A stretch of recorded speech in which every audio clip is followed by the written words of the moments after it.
Messieurs, dames, bien le bonjour, bien le bonsoir et bienvenue pour votre seconde review de la seconde partie du manga Revemaster. Avant qu'on débute cette seconde partie, je tiens à préciser que cette review sera tournée en plusieurs morceaux. Pourquoi? Parce qu'il y en a qui vont certainement me dire en commentaire, mais pourquoi durant la vidéo, Sorei-san, tu changes de t-shirt? C'est normal, c'est normal. C'est un moyen plus pratique pour moi de tourner cette review. Pourquoi? Parce que la seconde partie du manga est beaucoup plus complexe avec énormément d'informations à retenir. Ça va donc être compliqué. Je ne voulais pas me compliquer la tâche à tout tourner en une seule fois de peur d'oublier des informations au fur et à mesure de ma lecture, tout en sachant que la seconde partie, donc comme je le disais, devient de plus en plus compliquée à comprendre. Il y a énormément d'éléments à retenir et à se souvenir, et donc j'ai pas envie d'oublier la moindre info durant cette review. Donc ne soyez pas surpris tout au long de la vidéo si je change une, deux, trois fois deux t-shirts. C'est tout à fait normal. Cette review sera tournée sur plusieurs jours, plusieurs semaines, le temps que j'avance sur la lecture des tomes. Pourquoi? Parce que je suis actuellement, pour démarrer cette première partie, sur le tome 24. Donc j'ai lu du tome 19 au tome 24, plutôt du tome 20 au 24, et j'ai pas mal de choses à vous dire. Mais de toute façon, vous inquiétez pas, tout sera tourné en une seule et grosse vidéo. C'est juste que là, c'était pour vous prévenir, comme ça, on peut démarrer sur les chapeaux de roue. Nous reprenons nos aventures juste à la fin du tome 19, où Jegan était vaincu par Let, ce dernier étant laissé pour mort. Bon, au final, on sait que Let s'en est sorti grâce à Julia, qui est redevenue humaine, mais les deux sont restés un petit peu en retrait, on ne les reverra que plus tard. Quant à Jegan, il se fait tuer par Aja ou Shamka, ou Shakma, je sais plus si c'est l'un des deux, bref, il n'empêche qu'il se fait tuer par l'un des deux mages, parce que ça devenait une gêne, alors que ce dernier s'était rangé du côté du bien juste à la fin au final. Il avait trouvé un endroit paisible où se reposer et où mener une nouvelle vie, mais il se fait instant tuer, littéralement, voilà. Donc pas le temps de se reposer, et le pauvre se fait déjà tuer. Bon. Ce qui importe, c'est que Haru et notre team continuent leur chemin et nous revoyons Shuda. Shuda qui refait son apparition parce que la team ne savait pas que Shuda était en vie. Et oui, Shuda revient et fait face à Deep Snow, un personnage incroyable, un personnage dont personne ne pouvait soupçonner sa véritable identité, car il est considéré comme le second fils de King, voilà, le fameux King, le père de Rushia, le nouveau dirigeant de Demon Card.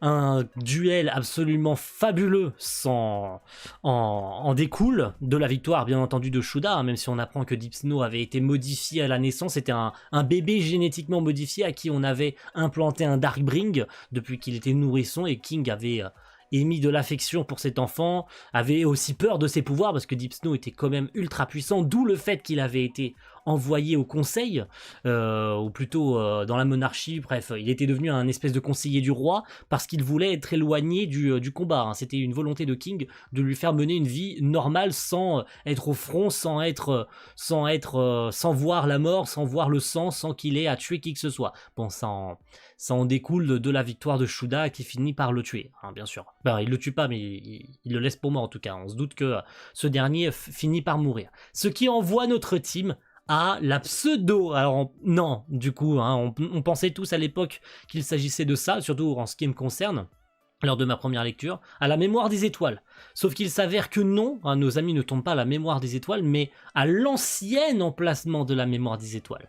Car un résidu y reste et quelqu'un y habite. Et il s'agit de l'homme qui est à l'origine, on peut dire ça, parce que c'est un homme assez important quand même, parce qu'il est là depuis 40-50 ans, j'ai plus exactement la date, mais c'est l'homme qui a élevé le père d'Haru. Donc c'est indirectement son grand-père Haru. Voilà, Haru s'en rend compte, son grand-père. Alors, mea culpa, il faut bien resituer les informations, c'est pas réellement le père de Gale, c'est pas non plus le vrai grand-père de Haru, parce que c'est tout simplement un père adoptif, car le roi de Symphonia était malade, et cet homme, comme le destin le voulait visiblement, il a enlevé Gale, sauf que le roi l'a pris en flagrant délit, mais il a laissé quand même emmener Gale, parce qu'il savait très bien que le jour où il mourrait de sa maladie, il n'aurait plus aucune famille. Cet enfant n'aurait plus aucune famille, donc il a décidé de le confier à ce vieil homme qui n'avait aucun enfant, qui n'a jamais pu avoir d'enfant avec sa femme, donc il a décidé de lui céder son propre fils à contre-cœur, bien entendu, hein, je pense que ça a dû être compliqué pour lui,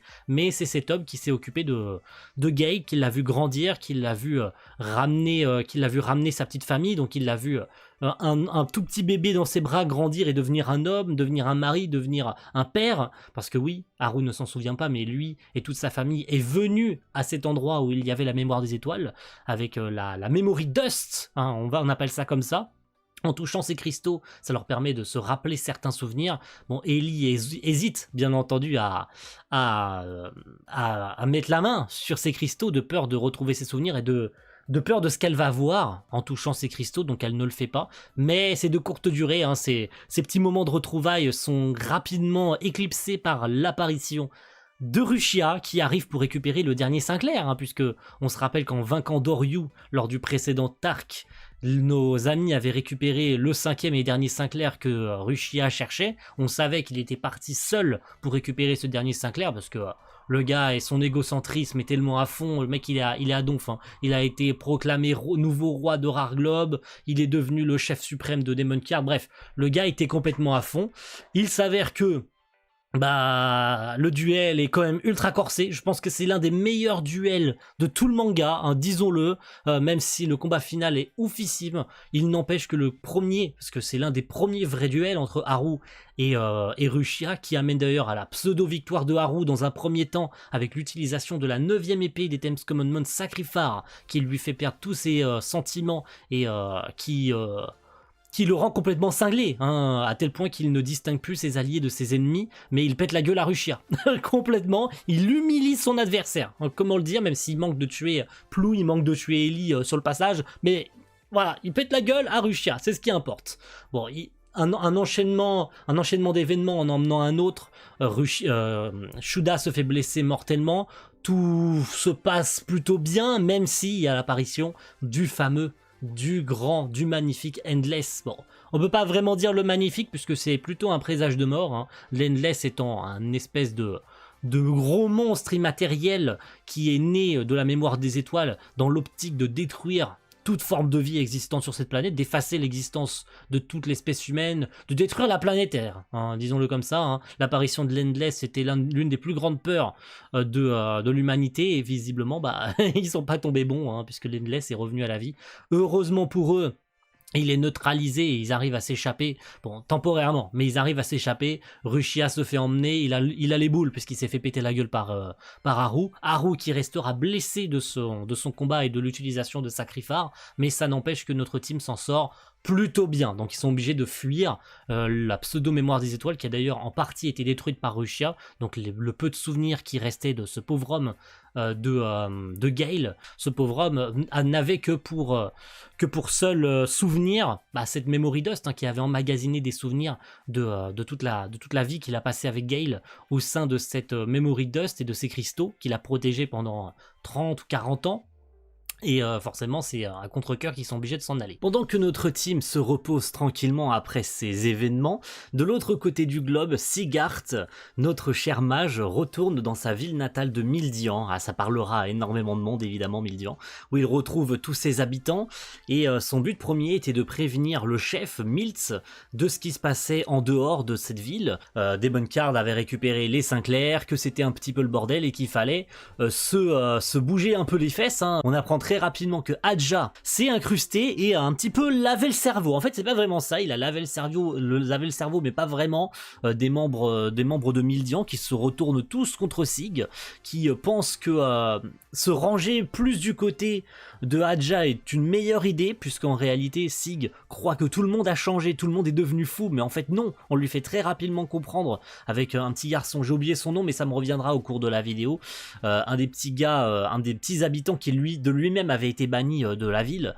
prévient qu'en fait c'est Sig qui a changé et pas l'inverse, c'est pas les habitants qui ont subi un lavage de cerveau, c'est juste la vision du monde qu'avait Sig qui a changé, donc c'est lui, c'est ses décisions, c'est ses paroles, c'est sa façon d'agir qui ont changé, et ça va amener à un duel absolument spectaculaire, un duel lunaire entre lui et Hadja, qui bien entendu se finira par la victoire de ce dernier. Mais alors que dire du duel entre lui et Hadja dans les sous-sols de Mildian, juste à côté d'un artefact complètement légendaire dont Hadja voulait se servir. Bon, on apprend rapidement aussi que Hadja, par cette même occasion, était en fait possédé à moitié par quelqu'un qui lui-même se servait du corps de Hadja. Grâce à lui, c'est d'ailleurs grâce à lui que Hadja avait cette puissance infinie, hein, considéré à demi-mot comme étant le magicien le plus fort, parce qu'il avait une énergie magique infinie. Mais le scénario a voulu que notre cher Sig se montre bien plus persévérant et bien plus fort aussi, hein, puisque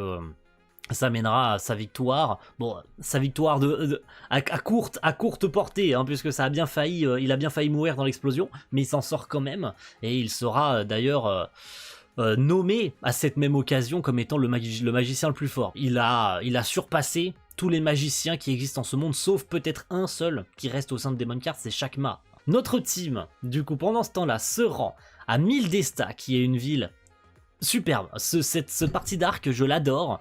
Notre team rejoint cette ville non seulement pour essayer d'avoir des fonds, hein, mais surtout pour participer à un tournoi de danse. Oui, un tournoi de danse dans lequel on va découvrir notamment le duo des dragons, et on va retrouver un personnage, on va découvrir plutôt, mais ce sera plus pour Haru qui va retrouver à contre-cœur un ancien habitant de l'île Garage, aka l'ancien petit ami de sa grande sœur. Branch, évidemment, participe également à ce concours. Branch qui est un Demon Card aussi, ouais, on l'apprendra rapidement. Mildesta qui est aussi une ville, je le disais, importante. Pour quelle raison? Car c'est une ville qui aurait été sauvée 50 ans auparavant par Resha Valentine. Donc le concours en fait de danse serait né de l'intervention de Resha. C'est le fait que Resha ait sauvé cette ville qui aurait entamé la tradition de ce concours de danse. Donc ça a son importance, puisque on sait tous qui va le gagner, ce tournoi de danse. Ça a son importance aussi de par la musique qui sera jouée par l'orchestre dans cette ville-là, car Resha sera nommée la danseuse étoile, et Ellie qui gagnera, on ne sait comment, puisque quand la musique se lancera, elle aura son corps qui bougera d'elle-même. On pourra contempler cette danse qu'elle est capable de reproduire comme si c'était Resha. Il y a trop de coïncidences pour ne pas croire qu'elle et Resha n'ont pas de lien. Donc forcément ça amènera à une scène c'est splendide, hein, la mise en case est splendide de la danse de Ellie qui se sent comme libre, comme si elle connaissait cette danse depuis toujours. Les Blue Guardians vont intervenir. Un truc important que j'ai oublié de préciser aussi concernant Branch, c'est que c'est la coéquipière de Branch. La coéquipière de Branch est Nagisa. Vous vous souvenez peut-être de Nagisa, oui ou non, peut-être, je sais pas. Elle est la fille du chef de l'armée de libération, qui eux œuvrent pour libérer les gens. Ça sonne plutôt logique, hein, au vu du nom du groupe en même temps, hein, qui se confronte à tous les groupes. Et donc le Rave Master les retrouvera plus tard. Bref, c'est pas important, parce qu'il y a aussi un autre groupe qui rejoindra la team, c'est Let et Julia. Oui, durant le concours de danse, on les retrouvera, les frérots. Et ouais. Surtout, ce sera la première introduction de Julia, hein. On avait rapidement aperçu quand Let sera sauvé in extremis de la mort après avoir utilisé sa technique draconique, là, qui est censée le tuer, hein. En échange des pouvoirs du dieu dragon, il était censé mourir, mais Julia, qui est retransformée en humaine, lui sauvera la vie, et on les verra enfin, et ils rejoindront la team après plusieurs tomes sans nouvelles. Donc ça fait plaisir de revoir Let, mais surtout d'avoir Julia dans la team, parce qu'elle jouera son rôle un peu plus tard lors de l'affrontement de la team de l'armée de libération contre les Blue Guardians, mais ça sera un tout petit peu plus tard. Donc notre team protège Ellie, puisque les Blue Guardians attaquent la ville de Mildesta et veulent récupérer Ellie. Nagisa, blessée, puisqu'elle tentera de se suicider après avoir raté sa mission de tuer Laura Sionseis, mais se fera quand même enlever par Branch, qui fera semblant, pour rejoindre le vaisseau des Blue Guardians, de faire prendre Nagisa pour Ellie. Donc les deux finiront en prison, et là, les gars, cette scène, mais elle me restera pour toujours dans mon cerveau. C'est une torture, et c'est même le cas de le dire, je suis désolé, c'est une torture visuelle, c'est une torture tout court, puisque pour faire cracher le morceau, puisqu'ils comprendront très rapidement que cette jeune fille c'est Nagisa, hein, la chef de l'armée de libération, la fille de la chef de l'armée de libération, il va demander à Branch de la torturer pour lui faire cracher le morceau sur où est la base de l'armée de libération. Vous vous en souvenez ou pas? Moi j'ai pas envie, mais quand je l'ai relu ça m'a... je ne sais même pas comment le décrire, si ça m'a fendu le cœur ou pas, je sais pas comment décrire ce sentiment là, mais quand notre team rejoint le vaisseau des Blue Guardians pour sauver Nagisa, et qu'il la découvre ensanglantée. C'est même plus ensanglantée, elle est nue, elle a été torturée à mort, donc elle est littéralement quasiment morte, hein. Il l'a sauvée in extremis, mais elle est laissée pour morte par Branch, qui a complètement pété un plomb, puisqu'il a été forcé de la torturer, donc la torture l'a complètement amené à la folie, lui aussi, hein. Il se fera laminer, c'est même pas le terme, hein. S'il est laissé aussi pour mort par Musica, hein, puisque on se rappelle que c'est Musica qui rencontre et qui comprend aussi en premier lieu, c'est le premier à se rendre compte que Nagisa est une tueuse à gages, qui fait partie de l'armée de libération, etc. C'est lui qui s'en rendra compte le premier. D'ailleurs, c'est lui qui se rendra compte qu'elle a tenté de se suicider en se coupant la langue, hein, puisqu'en se coupant la langue, ça va la fera saigner, donc elle mourra d'une hémorragie, hein, ça coule de source. N'essayez pas, c'est pas bien. C'est pas bien du tout. Et il pètera un plomb quand il la verra torturée, hein. Il pètera la gueule à Branch par une malchance. En amenant une autre, ils vont conduire sans le vouloir, puisqu'ils vont voler un vaisseau des Blue Guardians, ils vont croire que l'armée est en danger, donc ils vont se précipiter dans la base de l'armée, mais c'est un coup monté, puisque le vaisseau était tracé, donc ça va les mener tout droit, ça va mener les Blue Guardians tout droit vers la base de l'armée, et ils rencontreront le chef, El Patron, le grand gaillard, le chauve. Il est génial ce perso, j'adore. C'est non seulement le père de Nagisa, mais c'est aussi le grand Manitou, puisqu'il sera aussi considéré par les membres de l'armée comme le padré, c'est le père de tout le monde. Et j'en viens enfin à l'affrontement entre chacun des membres de notre Haru Team et les membres des Six Guards. Je ne retiendrai de ces combats que deux d'entre eux, puisque le combat de Let's, bon, il y a Ruby qui l'aidera, et d'ailleurs ça finira très bien, puisqu'ils affronteront Chien, grâce à son Daring du sommeil, etc. Ruby se montrera assez intéressant, mais les deux combats, c'est le combat de Julia contre Lièvre, qui est une espèce d'obsédé un peu dégueulasse, mais c'est aussi tourné de cette façon. Là, pourquoi ? Car Julia sera le stéréotype parfait de la femme qu'il ne faut pas faire chier. Pourquoi ? Pourquoi ? Parce que elle sera mise à nu, mais quasiment complètement mise à nu, à tel point que elle s'énervera beaucoup, vraiment beaucoup, et elle fera comprendre à tous les mecs, non seulement à tous les mecs présents dans le manga qui la contempleront, qui la materont à fond, hein, mais surtout aussi aux lecteurs, c'est que les femmes ne sont pas des jouets. Les femmes ne sont pas des personnes faibles, les femmes savent se défendre toutes seules. On n'est pas des petites choses fragiles qu'on doit tout le temps protéger. Les femmes sont aussi capables de se défendre. Et ça, Julia aura pas peur de le dire, puisque quand elle se retrouvera quasiment nue, hein, complètement, à tel point qu'elle se retrouvera poitrine nue, elle aura aucun scrupule à dire « Ah ouais, est-ce que tu crois que poitrine nue, j'aurais du mal à me battre ?» Elle arrachera d'elle-même son soutien-gorge, hein, pour se battre, puisque c'est plus une contrainte qu'autre chose. Tu crois que j'ai peur de me mettre à nu ? Non, j'ai pas peur de quoi que ce soit. Les femmes ne devraient pas avoir peur de quoi que ce soit. C'est pas parce que je suis à moitié nu que ça va faire de moi quelqu'un de faible. Donc, elle arrache son soutien-gorge, elle se retrouve poitrine nue, mais ça l'empêchera pas de l'attraper et de le défoncer. Donc, Julia, faut pas la faire chier. Mais c'est surtout un message incroyable pour dire que les femmes ne sont pas des choses fragiles, ne sont pas que des personnes qui sont pudiques, qui ont peur de se mettre à nu. Julia, elle a pas peur de quoi que ce soit, même si elle doit être à poil, elle défoncera son adversaire. Et ça, c'est incroyable. Alors certes, ça a du fanservice à moitié, mais c'est aussi un message fort à faire passer. Et ça, j'aime beaucoup comment Mashima l'a tourné. Et le deuxième combat, c'est celui d'Eli, qui, dans son combat contre le Koala, trouvera le sceptre de Recha. Oui, le sceptre de Recha, et ça c'est très important. Elle le décrit comme étant son sceptre, donc mon sceptre c'est mon sceptre. Donc qu'est-ce qu'il faisait là ? Bon, visiblement c'était calculé par le scénario que le truc se trouvait dans les sous-sols, sur cette planète, comme par hasard dans cette cuvette dans laquelle tout le monde combat. Les Blue Guardians cherchaient ce même sceptre. Bon, il y a un peu trop de coïncidences à un moment donné, mais on va dire que c'est pas très grave. Mais Ellie récupère ce sceptre, bon, retrouve un petit peu la raison, comprend pas pourquoi elle a ce bâton dans les mains, mais ça ne l'empêchera pas de l'utiliser et d'utiliser la magie.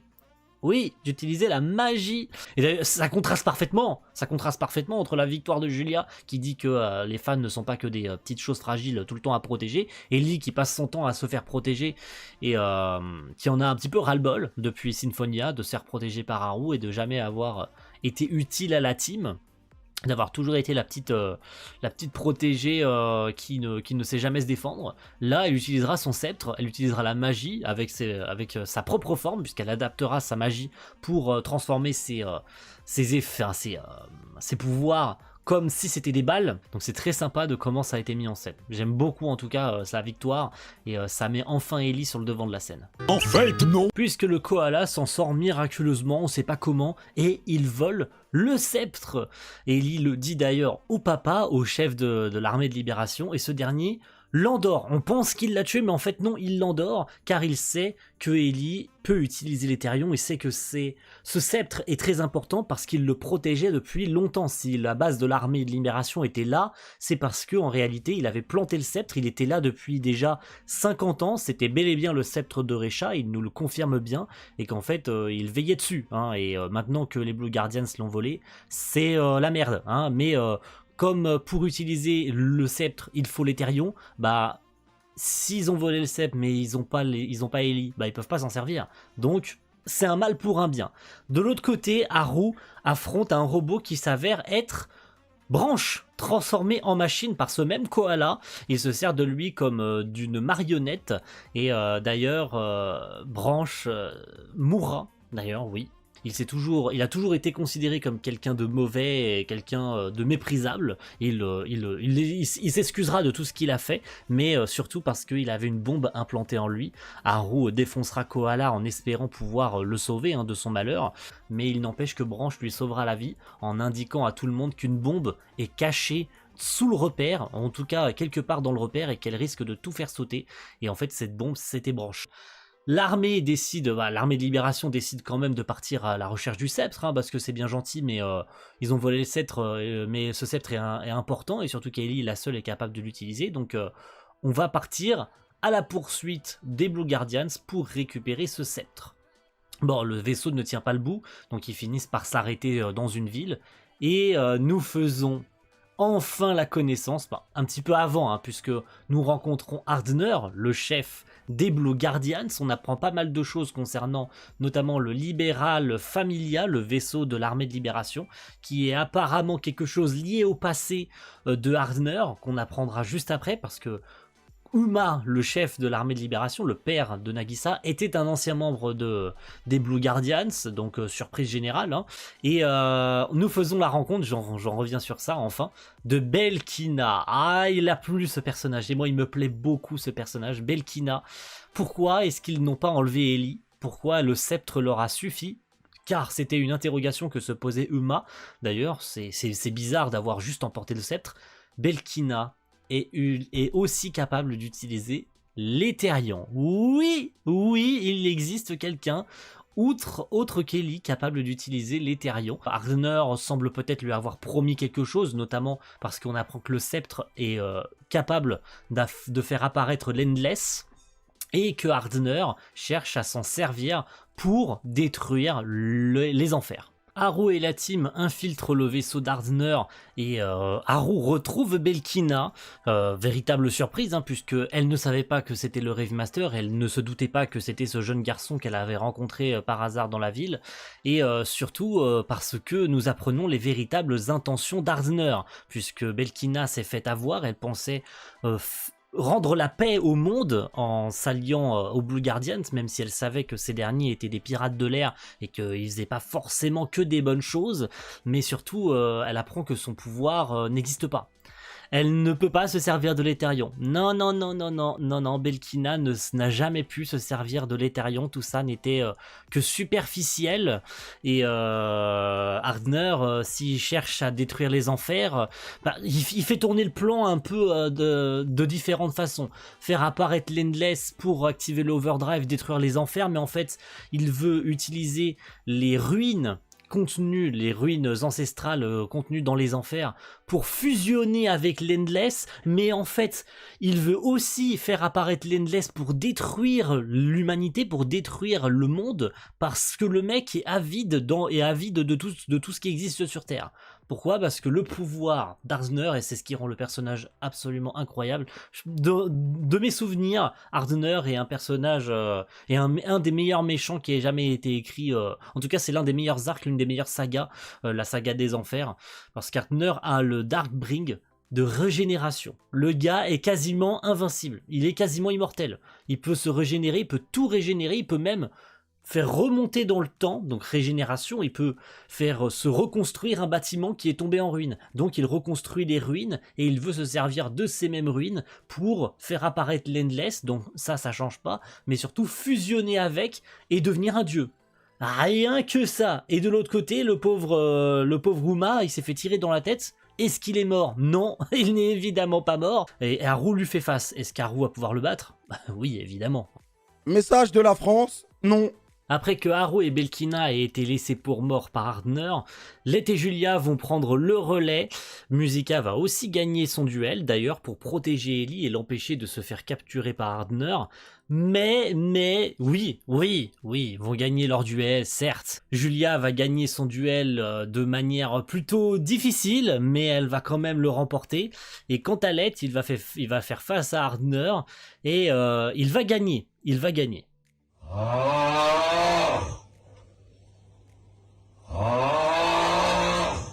Haru se sortira de sa cage, sauvera Julia d'une mort certaine, et il partira affronter à nouveau Ardner qui viendra tout juste de capturer Ellie. Le combat sera incroyablement épique, là où Ellie et Belkina vont chercher à renvoyer l'Endless qui manque de peu de détruire l'entièreté des enfers et de contrecarrer l'entièreté du plan de Ardner, ce qui mène évidemment à la victoire plus que logique de notre cher Haru, mais et surtout au retournement de situation de la part d'Ardner qui apprend que son enfant est toujours en vie, car on apprend par la même occasion tout ce qui poussait en réalité Ardner à faire tout ça, car la fusion avec l'Endless et avec Ellie, c'était surtout pour oublier tout ce qui s'est passé et éventuellement de remonter dans le temps pour empêcher cette tragédie d'arriver, une tragédie qui a eu lieu il y a 15 ans où il a perdu non seulement sa femme mais aussi son enfant, sauf que sa fille est toujours en vie, mais ça finit plutôt mal pour Ardner car il se fait planter dans le dos par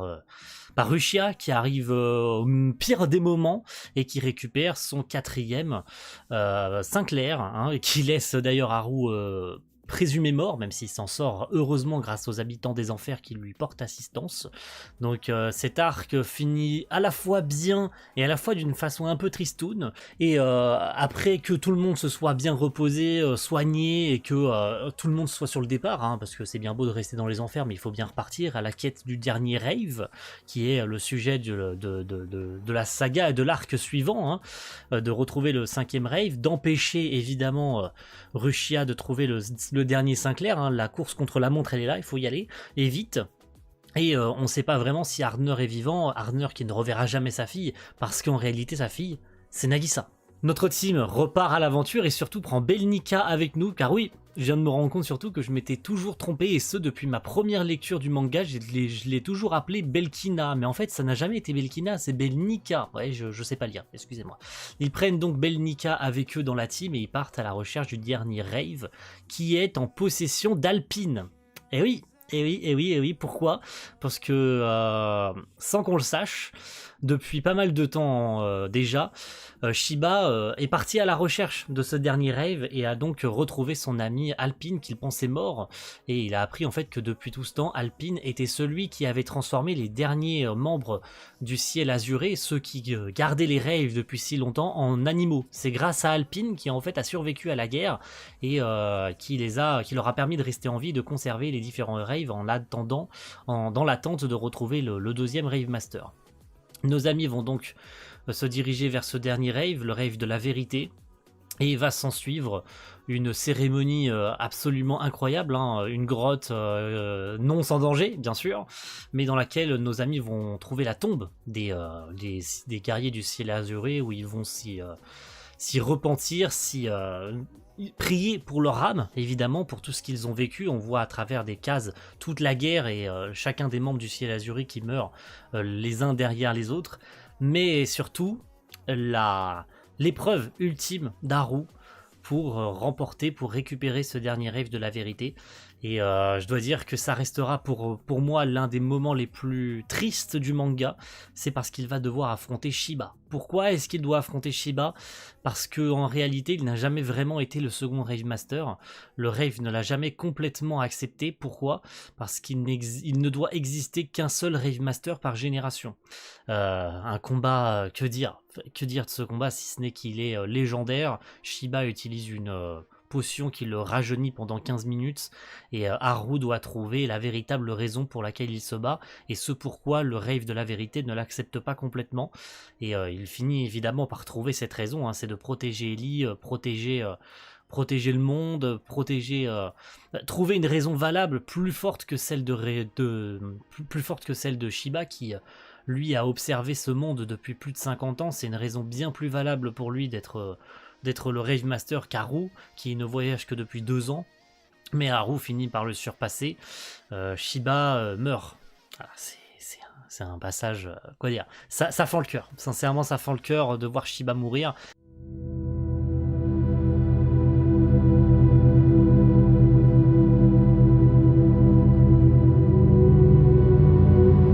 Il meurt surtout dans les bras d'Ellie, dans laquelle il a l'occasion de donner ses dernières paroles, car Ellie ressemblant beaucoup à Recha, il peut lui léguer ses dernières paroles dans l'espoir que Recha puisse les entendre et lui transmettre, là où ces derniers vont pouvoir se retrouver enfin. Shiba meurt heureux, non seulement d'avoir laissé Haru prendre le relais une bonne fois pour toutes, mais surtout d'avoir pu probablement mourir dans les bras de la femme de sa vie.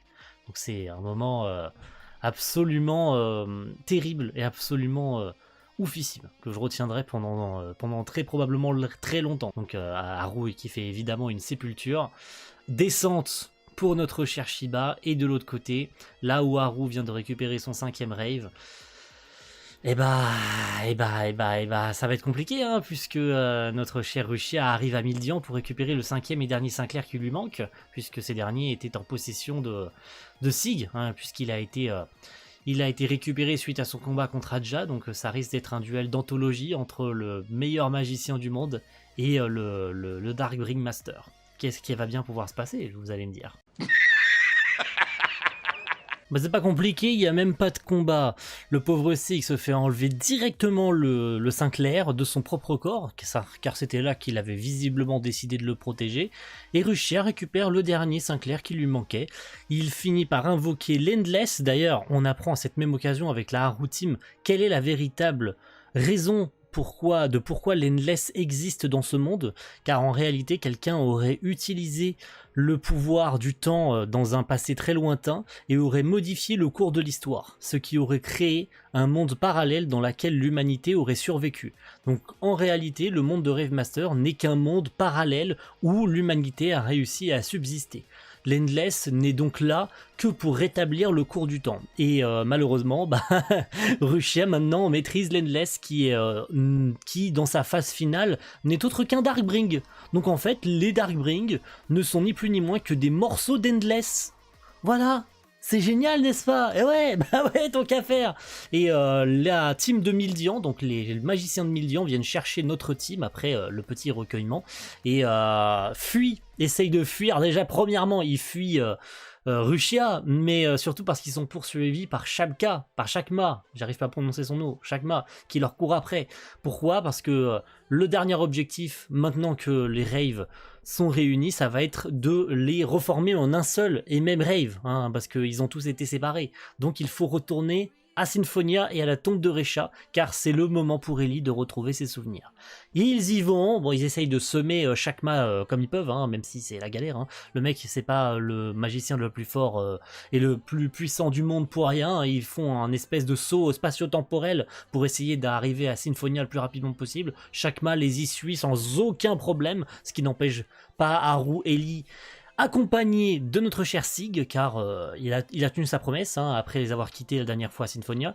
Il les accompagne jusqu'à la tombe de Recha, et Ellie réagit un peu bizarrement, mais elle demande à Haru de lui fournir les raves, et quelque chose d'inattendu se produit à ce moment-là, car nos chers compatriotes, nos chers amis sont propulsés 50 années dans le passé, à l'époque où Symphonia était encore en guerre, donc plus 52 ans pour être plus précis. Donc c'est chaud, c'est très très chaud. Mais est-ce que ça va être aussi le moment, ça va être le moment précis, ça va être ce moment précis où Ellie va retrouver ses souvenirs et comprendre qui elle est, d'où elle vient. Et ça c'est très très cool. Haru va faire n'importe quoi et modifier la timeline de ce passé, et Recha va se faire enlever dans ce passé-là, donc tout plein d'événements vont arriver jusqu'au moment où nous apprenons enfin la vérité en ce qui concerne tout ce qu'il y avait à savoir sur Symphonia, notamment la chose la plus incroyable du manga. Bon, on pouvait s'en douter depuis très longtemps, hein, je veux dire, il y avait beaucoup d'indices qui le laissaient supposer. Ellie et en réalité, et a toujours été Recha Valentine. Cette dernière a simplement fait un saut de 50 ans dans le passé et a perdu ses souvenirs. Voilà. Donc le fait que beaucoup de choses semblaient nous faire croire qu'Ellie lui ressemblait trait pour trait physiquement, qu'il y avait des souvenirs qu'ils avaient en commun. Quand Recha a le bras à moitié coupé, Ellie a la même cicatrice qui apparaît sur son corps. Il y avait trop d'indices. Et la seconde, c'est surtout quand nos amis rétablissent le temps et doivent retourner à leur époque, hein, donc à l'époque de Symphonia, face à la tombe de Recha, et que Sig décide de rester pour leur permettre de retourner dans leur présent, car il fallait maintenir la faille spatio-temporelle et leur permettre d'atteindre la bonne époque. Et je pense que ça, absolument personne, mais je dis bien personne, ne pouvait prétendre savoir à l'époque que cela allait arriver. Le squelette de Symphonia, le squelette que nos amis découvrent la première fois qu'ils débarquent à Symphonia, ce squelette est en réalité Sig, qui a décidé de rester à Symphonia 50 ans dans le passé. Ça, je pense que c'est l'une des scènes les plus incroyables. Je veux dire, tout ce qui touche à la saga finale du manga est tout simplement incroyable. La mort de Shiba, la révélation des souvenirs d'Ellie, qui elle est vraiment, et Sig qui meurt en protégeant Ellie, en fait, hein. Il est resté au même endroit pendant 50 ans, il a porté le collier, ça a toujours été lui depuis le départ et personne ne pouvait s'en douter. Le futur était écrit, nos amis devaient revenir dans le passé, c'était obligatoire, c'était écrit dans l'histoire de Symphonia que nos amis devaient faire leur voyage dans le passé, qu'Ellie devait découvrir elle-même tous les gens de Symphonia pleurant la mort de Recha, hein, puisque elle s'est elle-même tué, que tout était un plan écrit par Saga, donc le rave du savoir, et que le roi Karm, hein, le roi de Symphonia, est mort tué par Chakma, qui est en réalité le grand-père de Rushia, donc le père de King, et que tout ça était une manigance préparée depuis 50 ans, et qu'Ellie retrouve ses souvenirs. Ellie maîtrise à nouveau à 100% l'Ethereum. Ellie va donc pouvoir faire fusionner l'entièreté des raves, et vaincre Chakma, ça c'est sûr et certain. Chakma il est mort, il est dead, il a été détruit par Ellie, hein, pleine de colère et maîtrisant à nouveau à 100% l'Ethereum. Nos amis prennent donc le temps de se recueillir, hein, d'avoir du mal évidemment à accepter le départ de Sig, parce que rien ne laissait transparaître que Sig allait mourir, même si après en relisant Rave 3-4 fois on comprend que tout était calculé depuis le départ, hein, et que Mashima avait parfaitement écrit parfaitement préparé ce moment fatidique, et l'un des moments avant la bataille finale, puisque nos amis se préparent à cette bataille finale, le dénouement s'approche. Rushia se prépare à détruire l'entièreté de la réalité et permettre au véritable monde de revenir et de détruire ce monde parallèle, de détruire l'humanité.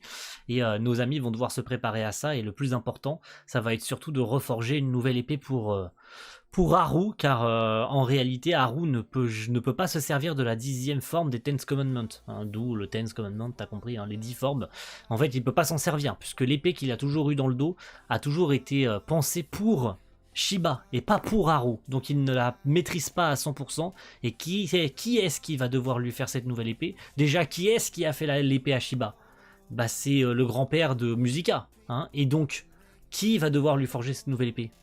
Musica, bah oui, vous avez tout compris, bravo, c'est ça, c'est exactement ça.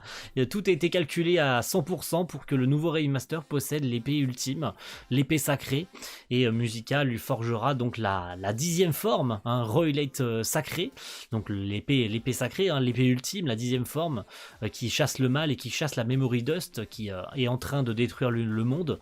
Et nos amis prennent donc le temps de se reposer avant la bataille finale, où Haru peut enfin, parce qu'il serait temps quand même, hein, de dévoiler ses sentiments sentiments à Ellie dans une scène absolument hilarante où tout le monde est bourré, c'est n'importe quoi. Ça se part en couille, mais c'est... Il est temps que nos deux tourtereaux se mettent ensemble quoi, avant la bataille finale, de se mettre d'accord sur leurs sentiments quoi, parce que ça suffit à un moment donné, hein, merde. Hein. Nous entrons donc dans la bataille finale. Chacun des membres de la Haru Team va affronter un des rois du mal. Les combats sont absolument épiques sa mère. Chacun va y laisser beaucoup de choses. Notamment je pense au premier combat entre Belnica, Julia contre la Reine des Glaces, qui se solde par le sacrifice de Belnica et Nibel, le petit magicien, où chacun d'entre eux meurt. Hein, même si non, il meurt pas, mais... Voilà, vous comprendrez que pendant le combat c'est compliqué. Et de l'autre côté avec Let's qui aussi se sacrifie, on apprend une dernière chose le concernant d'ailleurs, qu'il est le fils d'un roi, qu'il est le fils du roi dragon, et qu'il reprend sa forme draconique, même s'il a tout tenté face au roi du mal de la guerre, il finit par retrouver sa forme draconique et se sacrifier à vaincre ce roi du mal. Tandis qu'Haru, lui, tente de sauver Ellie, qui vient tout juste d'être enlevée par le roi... Enfin, l'un des 4. Voilà, j'ai pas le nom, excusez-moi, mais je peux pas tout retenir, c'est beaucoup trop compliqué, il y a beaucoup trop d'éléments. Haru part à sa recherche pour essayer de l'arrêter, et le roi des lions, hein, le roi lion des 4 rois du mal, lui barre la route. Il se fait péter la gueule, hein. Haru se fait littéralement péter la tronche, même s'il arrive à vaincre le plus puissant des 4, hein, le fabricant de tous les Darkbrings du monde, donc le roi du mal qui avait tous les Darkbrings, il finit par le battre, mais c'est sans compter sur l'intervention de Shuda qui lui sauve la peau, et qui arrive à vaincre le dernier des rois du mal, le 4e, le roi des lions du coup. Shuda qui manque de mourir, mais bon, le scénario a voulu que ce dernier n'avait pas à se sacrifier, hein, et il s'en sort miraculeusement en vie. Il décide de tout faire pour rester en vie, et ça se solde du coup par une victoire écrasante de nos amis, même s'il y a des sacrifices, ça se solde par une victoire écrasante. Et une chose que j'ai oublié de mentionner, alors que c'est quand même ultra important, c'est le début de la bataille. Je parle des combats, mais j'ai oublié de parler du tout début, où tous nos amis sont rejoints par absolument tous les alliés qu'ils ont rencontrés au cours du manga. Rémi, vous vous en souvenez de Rémi, celle Rémi Maltese qui lui donne le rêve de la force. Eh ben, elle est là, hein, tout le monde est là, l'armée de libération est là, les potes de Musica sont là, tout le monde est là, littéralement. Il y a même, il y a tout le monde, et comment est-ce qu'ils ont su quand et à quelle heure, quel jour venir? Et bah tout ça, c'est grâce à Sig. Sig qui, même s'il n'est plus là, continue à apporter assistance à nos héros. Il a envoyé une missive 50 ans dans le passé, cette missive est arrivée à ce jour précis, pour que tout le monde vienne sauver, tout le monde vienne aider le groupe d'Haru lors de cette bataille finale contre Rushia.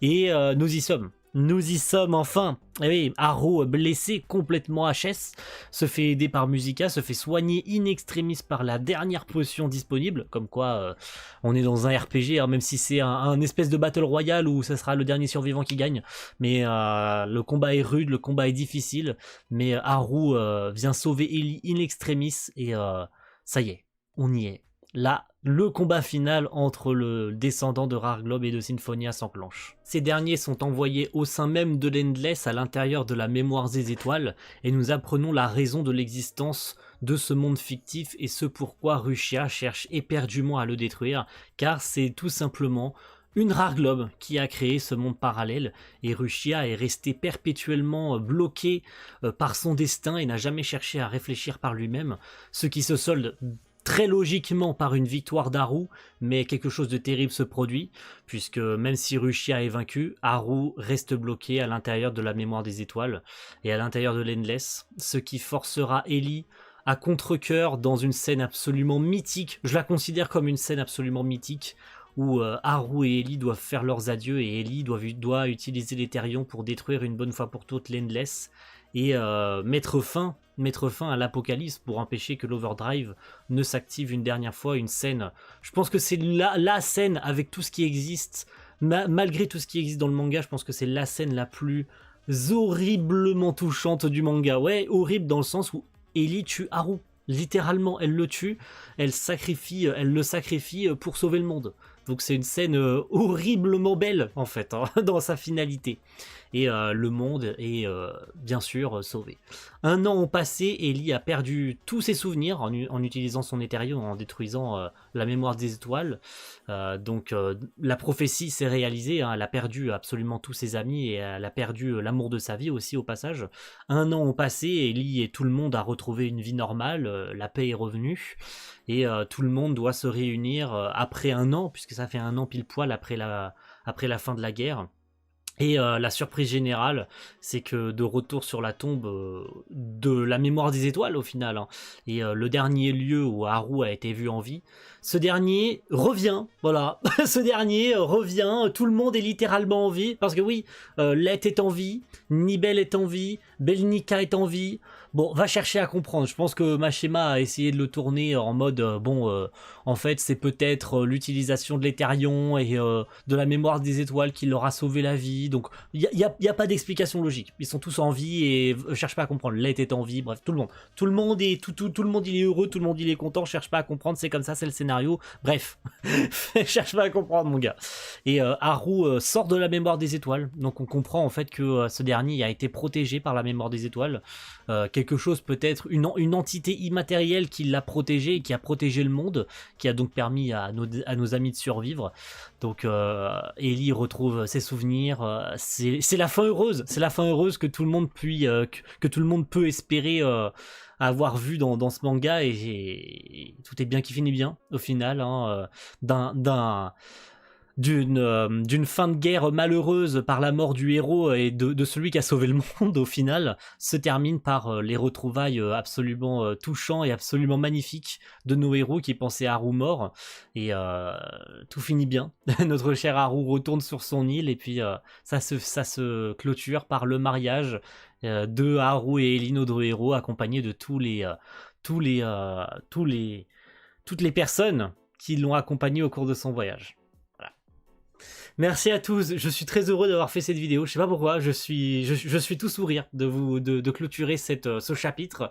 Je sais pas, reste à savoir si dans quelques années je vous referai cette vidéo là avec un nouvel œil, peut-être que je ferai quelque chose de plus détaillé. J'ai essayé de le faire le plus simple possible, sans trop rentrer dans tous les combats, parce que sinon on aurait dû faire une vidéo par arc. Mais sachez que ça pourrait se faire un jour, je ne sais pas, mais en tout cas je suis très content, je suis très heureux. Le tome 35 il est là, je viens tout juste de le terminer, et sachez que je suis très content déjà d'avoir pu me procurer cette édition physique du manga, et surtout d'avoir pu le relire avec cette magnifique page finale, bien sûr, The End avec le mariage. Bon, c'est flou, mais de toute façon je vous aurais très certainement mis la page cover, voilà, la page juste ici, donc je suis très content. Et merci à tous d'avoir suivi cette vidéo très longue, voilà, donc il faut le dire, très longue, mais qui en valait le coup. Merci à tous et rendez-vous très vite pour de prochaines vidéos. Ciao tout le monde, bye.